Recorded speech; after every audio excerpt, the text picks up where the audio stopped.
Então, olá a todos, aqui é o professor Mário, mais um vídeo no nosso canal do YouTube e hoje nós vamos falar sobre a importância da literatura na nossa vida. E nós notamos que, sim, as pessoas têm ainda uma dificuldade de entender por que elas precisam da literatura.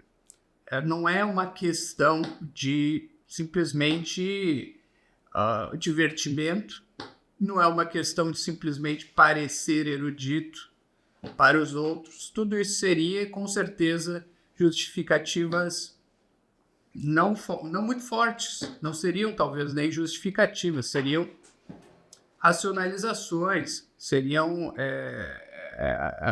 certo? Fetiches ou até vaidades. Se fosse apenas isso, essa é literatura. E aqui estamos falando de ler em primeiro lugar, certo? E de ler livros, obras especiais, obras que são consideradas especiais, são consideradas mais importantes, são consideradas formativas, são consideradas enriquecedoras da nossa vida, tá? Que tem um nome, então, talvez um tanto batido hoje em dia, de clássicos, tá? Talvez para algumas pessoas esse termo clássico simplesmente evoque uma impressão puerente, ou uma estante empoeirada com aqueles calhamaços, capa dura, mas cheio de poeira, meio carcomido pela ação do tempo e das traças e etc e tal, um cheiro de bolor, certo? Talvez a palavra clássico evoque isso na mente de muitas pessoas, tá? Então, nós podemos falar simplesmente da literatura formativa, dos livros importantes, das obras que, muito especialmente, pessoal, sobreviveram o teste do tempo, tá? Isso não é brincadeira quando nós falamos isso, tá? Às vezes nós mencionamos de passagem, assim, uma obra que tem 2.500 anos, mas parem para pensar nisso, certo? Peguem aí vocês um caderno, seja um bloco, e escrevam ali os pensamentos de vocês, tá? E deixem em cima de uma mesa. E tentem imaginar se aquilo vai ficar guardado por 2.500 anos, por exemplo, como são obras, até mais, por exemplo, Homero, estima-se mais ou menos 2.800 anos, 2.600 anos, há quem diga que mais até do que isso, tá? Tentem imaginar isso, mas eu não estou falando isso para depreciar vocês, é claro, eu estou falando para que vocês vejam como é incomum, como é impensável. Se eu fizesse isso, deixasse meus pensamentos no caderno aqui em cima e fosse embora, ninguém ia se importar, tá? E em 2 ou 3 anos esse caderno estaria extraviado, estaria no lixo, no lixão, muito provavelmente, tá? E aí nós imaginamos uma obra que dura, que tem sido preservada, claro, reescrita, copiada, depois reimpressa, desde que nós temos a imprensa, que é pouco mais de 500 anos aí de imprensa, né? Reimpressa tantas e tantas vezes. E olha, se isso não nos causa uma perplexidade, uma boa perplexidade, uma perplexidade que nos leva a uma curiosidade, saber por quê, eu não sei o que causaria, certo? Então, assim, se uma pessoa estivesse viva há 3.000 anos, com certeza ela causaria o maior dos espantos e todo mundo quereria conhecê-lo, quer me parecer. É um livro, tá? Um livro não é uma pessoa. É possível preservar um texto. Na verdade, não é um livro, é um texto que é preservado. É mais fácil, né? Na verdade, é possível. Uma pessoa não é, pelo que nós saibamos, sobreviver 3.000 anos. Mas um texto, mesmo assim, nos deveria causar um grande espanto. E uma vontade de conhecê-lo, eu imaginaria. mas não é o que nós vemos. Então, por isso nós temos que justificar, de certa forma, por que a literatura clássica? Por que nós temos que ler isso, tá? E a primeira dificuldade que eu vejo, pelo menos eu noto hoje em dia, e estando aqui no Instituto há algum tempo, já há alguns anos, em contato com pessoas que querem ler, muitas vezes, os clássicos, mas não conseguem, e outras pessoas que chegam aqui querendo saber por que deveriam querer ler os clássicos. Então, essas duas classes aí, de pessoas que querem já, mas não conseguem, e as que querem querer. Não é impossível isso. Querem querer. Então, em contato com essas pessoas, nós vemos que muitas vezes elas têm dificuldades. Uma delas é de imaginar, porque quando nós falamos de literatura, nós falamos de algo, de uma espécie de registro humano que se atualiza na imaginação. Se atualiza, quer dizer, que ganha vida, que passa a ter uma existência real na imaginação. Não sei se vocês param para pensar isso, mas é assim, não é? Um texto por si mesmo, deixado, né, aqui, esses livros que estão aqui deixados na prateleira, por exemplo, eles não estão, de alguma forma, eles não estão cumprindo o seu papel, se vocês pararem para pensar. Eles estão ali, eles ainda sobrevivem, né, impressos em folhas de papel, fechados, protegidos por capa, né, por duas capas, uma lombada, etc. e tal, mas eles não existem de verdade na forma como eles deveriam existir, que é onde? Na imaginação humana, principalmente quando nós tratamos de obras de ficção, de literatura de ficção, narrativa ficcional, certo? Eles ali não estão cumprindo ainda o seu dever, né? Eles estão preservados, eles estão guardados ali, mas eles só existem, de fato, na imaginação de alguém, quando alguém os lê e, de preferência, os guarda na memória também, os retém na memória, pelo menos uma imagem resumida deles, tá? Então, aí a dificuldade, se vocês percebem, a dificuldade de ter uma imaginação capaz de reproduzir esses textos. E hoje em dia nós vemos as imaginações, também me parece, eu não tenho acesso à mente de ninguém mais a não ser a minha, tá? E posso conjecturar a respeito das outras, mas é uma conjectura daquelas que eu tenho contato, com que eu tenho contato, mas eu vejo muito, assim, me parece que eu vejo que a imaginação vai perdendo força nos nossos tempos. De um modo geral, é claro, não estou falando de ninguém particularmente, estou generalizando, por causa, talvez, principalmente da predominância das mídias visuais. E aí nós falamos, sim, do cinema, lá atrás, né?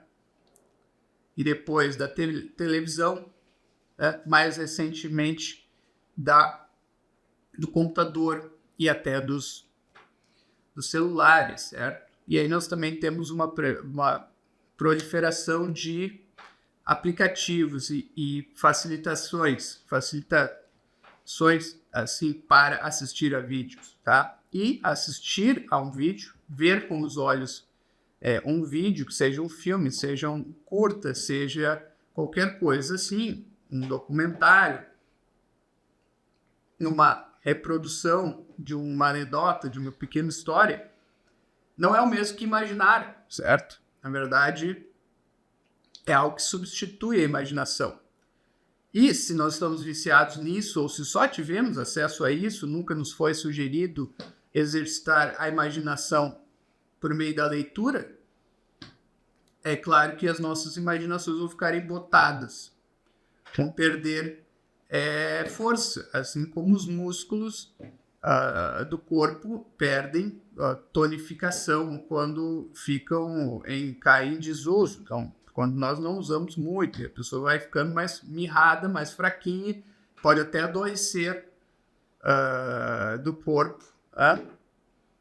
E qualquer coisa o vai prejudicar, né? Qualquer coisa que aconteça, qualquer acidente, qualquer coisa que bata nele vai doer, pode quebrar um osso, alguma coisa assim, porque ele está fraco. E a imaginação é algo análogo a isso. Se nós não a utilizamos, ela está fraca, tá? E é isso, nós recomendamos, então, pôr em prática a imaginação. Não tem uma solução mágica, não tem um método para reavivar a imaginação morta que não seja só, olha, pega um livro. Se a tua imaginação é fraca, pega uma história curta, lê e imagina e vai tentando imaginar, vai forçando a imaginação várias vezes, assim como quem está fraco dos músculos precisa fazer exercícios repetidas vezes até que ele vai desenvolvendo um tônus muscular, tá? E a imaginação é a mesma coisa. Pensem nela nesse sentido como um músculo que exercitado no começo, qualquer pouco exercício já cansa, qualquer pouco exercício já dói, inclusive, mas ao longo do tempo, tu vais desenvolvendo. Se a tua está atrofiada ou se nunca foi desenvolvida. Então esse é um primeiro detalhe, tá? Sobre essa questão toda, porque literatura é algo estranho hoje em dia, muitas vezes. É porque nós não temos a imaginação e nós temos que desenvolvê-la. Mas isso não é o grande X da questão.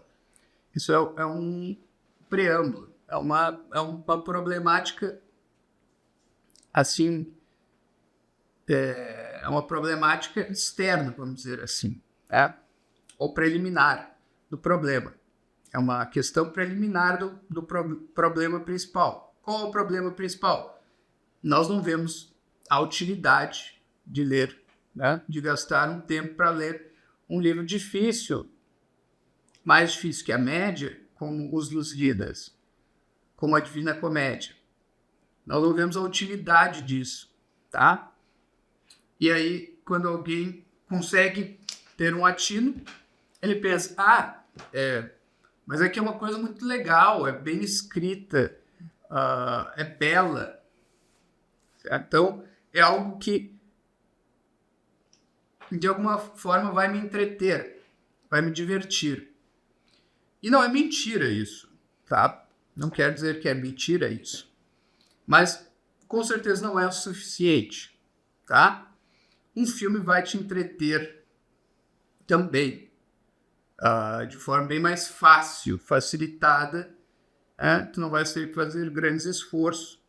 E se a questão é se entreter, vale a pena se entreter com menos esforço do que com mais esforço, tá? E alguma outra pessoa vai tentar ainda racionalizar um pouco mais, não, é para embelezar a vida, para embelezar a minha realidade que é tão feia, tão ruim, eu de alguma forma escapo para os livros, escapo para uma realidade que não é a realidade, que eu sei que não é a realidade. Eu sei que a história da Divina Comédia ali não aconteceu, nem acredito em inferno, nem céu. Ou se acredito no inferno, acredito que a terra é o inferno. Mas aí eu entro na Divina Comédia aqui e vejo coisas muito belas ou interessantes. Claro, o inferno de Dante não pode ser chamado de belo no sentido muito próprio, porque é horrível, é uma descrição de desgraças sucessivas, uma após a outra. Mas, de certa forma, também é uma certa beleza ali, pelo menos na forma como ele descreve, e na vivacidade como ele descreve. Mas não é bonito, tá? Mas é interessante, eu acho muito interessante aquelas descrições,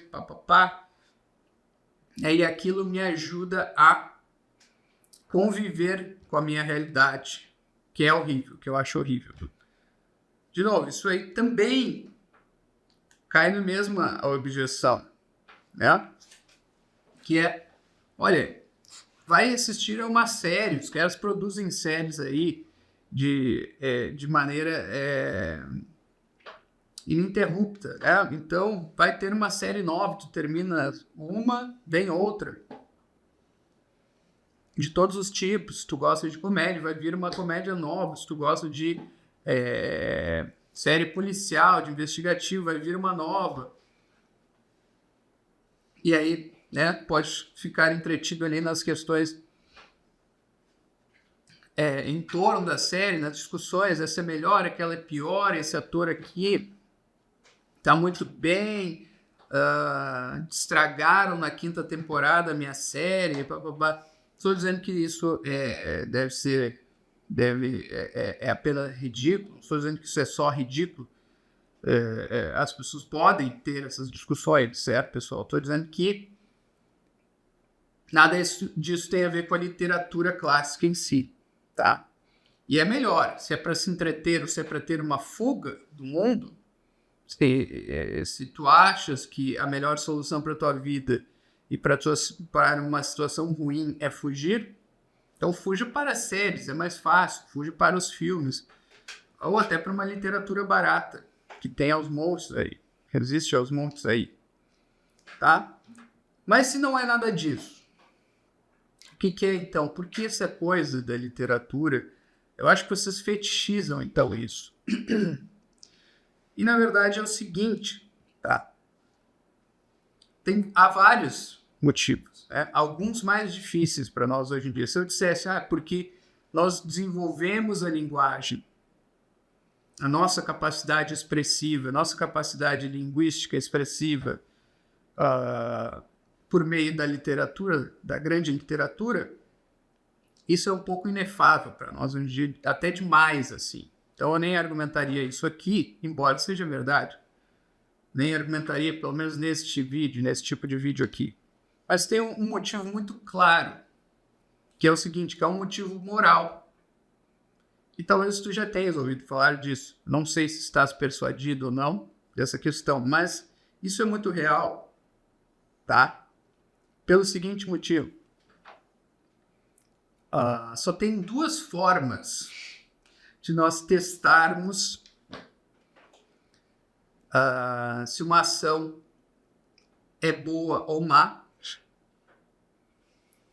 se ela até é útil ou prejudicial, né? Principalmente essas categorias, útil ou prejudicial, boa ou má, moralmente falando. Tem 2 jeitos de nós testarmos isso. Um jeito é praticar. Aí o cara está lá muito tentado a praticar um adultério, certo? Ou pelo menos tentar fazer um movimento ali, achando que a outra mulher, vamos dizer, um cara, né? Achando que a mulher com quem ele tem interesse está interessada também, e o cara está pronto para fazer um movimento. E o que ele faz? Mas eu não sei, talvez, do ponto de vista até utilitarista, a minha mulher vai descobrir e eu tô ferrado. Mas eu acho que não vai descobrir. E se ela não descobrir, será que eu não vou ficar com uma culpa, carregar uma culpa muito grande depois? Isso aí não vai me consumir, eu vou tornar a pessoa extremamente infeliz? Tem um jeito de tu testares isso, que é fazer. Vai lá e faz, vamos testar. Vamos ver se eu vou ficar com uma culpa muito grande, mesmo. E se a minha mulher vai descobrir também, né, essa questão mais prática, assim, né, se eu consigo esconder o negócio, se a mulher com quem eu vou adulterar, eu consigo manipular ela para ela também não ficar aqui me jogando comigo, fazendo chantagem, para ela ficar de bico fechado, para a gente ter um negócio aqui bem certinho e tal. Então, posso testar. Tá, mas e aí? E se der errado? Tá? Eu tô falando do ponto de vista puramente pragmático em primeiro lugar. Se der errado e a tua mulher descobrir, né? Deu ruim, né? E aí não tem volta.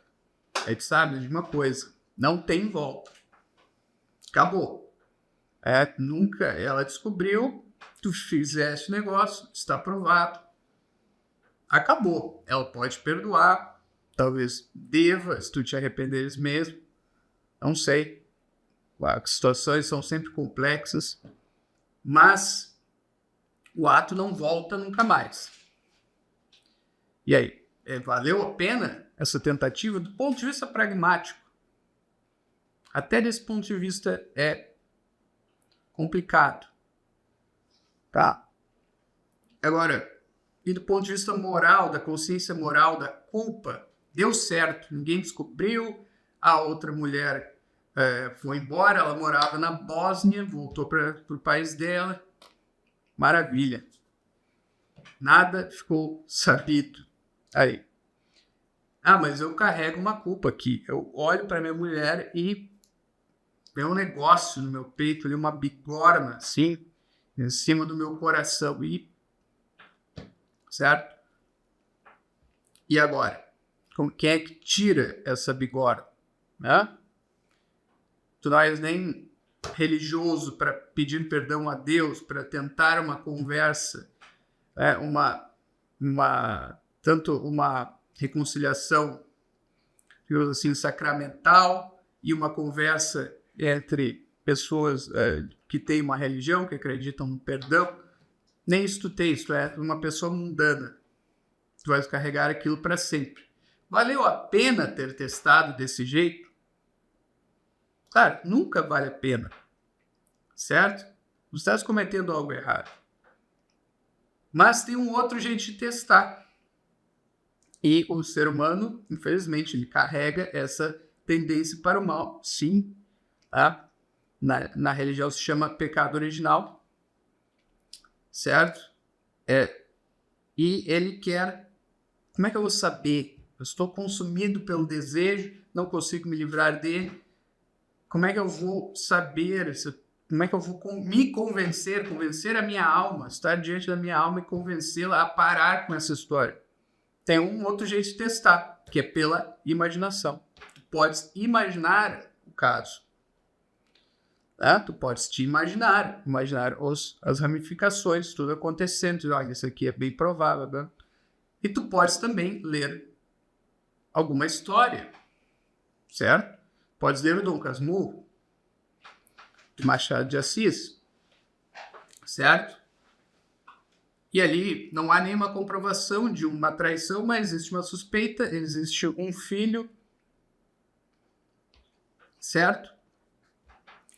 E sinais, indícios, bababá, mas a vida da pessoa só com aquela suspeita das pessoas envolvidas foi destruída.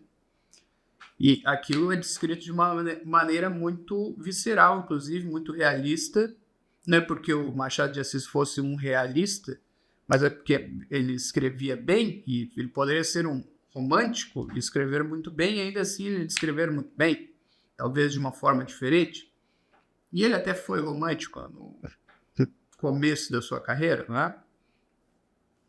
Então tu podes também imaginar tomar aquela imagem, aquela narrativa para ti como exemplo. Olha, isso aqui é o que acontece, tá? Os caras não iam escrever um romance, esse romance não ia se transformar num clássico se aquilo não estivesse contando uma história real que muitas pessoas leram e sentiram na pele. É assim mesmo. Eu conheço um cara que foi assim. Aconteceu comigo algo parecido. A situação é muito evocativa de coisas que eu já vivi, casos que eu quase fui e estava indo nessa direção aqui que o autor escreveu, mas eu consegui voltar atrás. Várias coisas assim. Um clássico se torna um clássico por esses motivos, porque as pessoas que o leem sentem na pele que aquilo ali transmitiu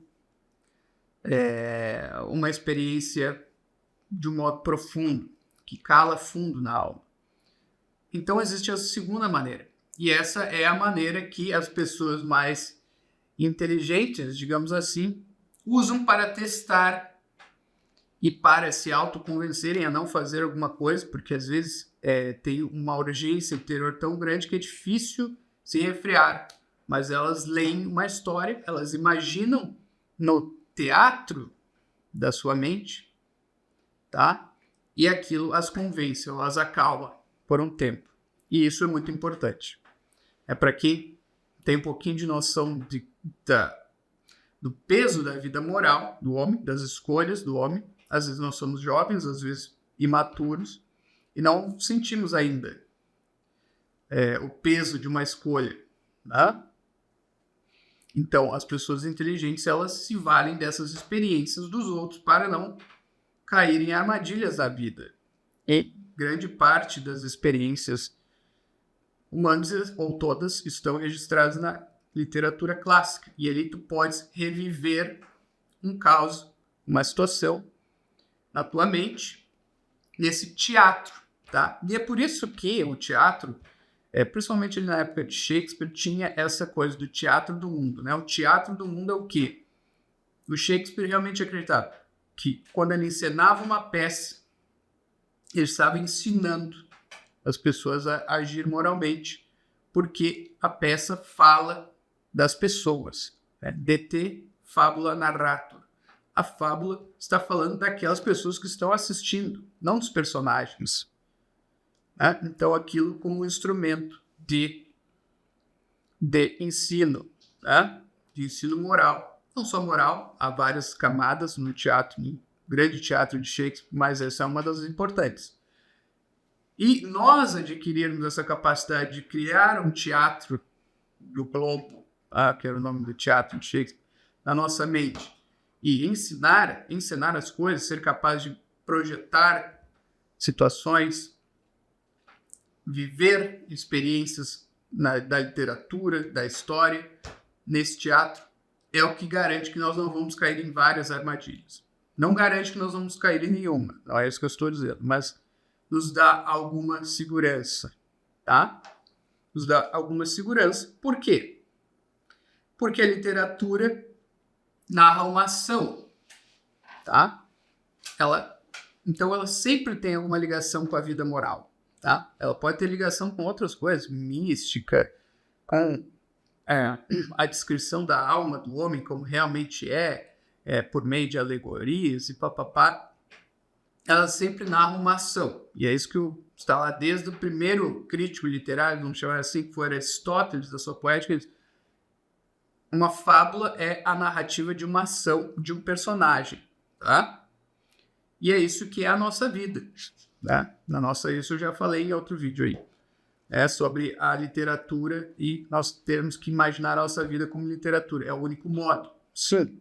E aqui, de novo, eu estou expandindo esse mesmo tema. Tá? Então, sempre vai narrar uma ação, e é a ação, e é sempre uma ação importante na vida de um personagem importante, tá? Claro, a literatura não vai narrar simplesmente uma pessoa que andou pela rua e tropeçou numa pedra, caiu e ralou o joelho, tá? Isso acontece, é da vida, mas não é uma situação que vale a pena registrar por meio de uma linguagem trabalhada, por meio de uma trama, certo? De uma trama também muito bem pensada e elaborada, tá? Não, ela fala de uma situação que dói na alma de todo homem, que diz respeito a todo homem. A grande literatura faz isso, pelo menos, tá? E geralmente ela vai ter fortes contornos morais que vão dizer, olha, esse caminho aqui não dá, tá? Esse caminho aqui não dá. Da traição não dá. E a gente sempre puxa essa ideia da traição, porque realmente os romances, principalmente, sempre vai ter alguma coisa, quase sempre alguma coisa ligada com uma traição, ou um adultério e tal, mas, pessoal, não é isso, tá? A literatura trata de toda a gama de situações humanas, certo? Desde o destino, como por exemplo nós vamos ver nas tragédias gregas, até situações cômicas de personagens ridículos que são expostos ou postos a nu pelos satiristas, pelos comediógrafos, certo? Então tudo está ali e às vezes nós precisamos também ver um personagem ridículo e nos vermos nesse ridículo para cairmos em si. Olha, eu estou sendo um idiota na minha vida. Eu estou agindo como um bobalhão, um trapalhão, ou um cara cheio de si, um dandizinho, ou qualquer coisa assim, certo? Então a grande literatura mostra isso aí também por meio da comédia, satiriza o ridículo, aquilo que não é grandioso. A tragédia trata dos temas grandiosos, das ações grandiosas, geralmente dá algum problema, né?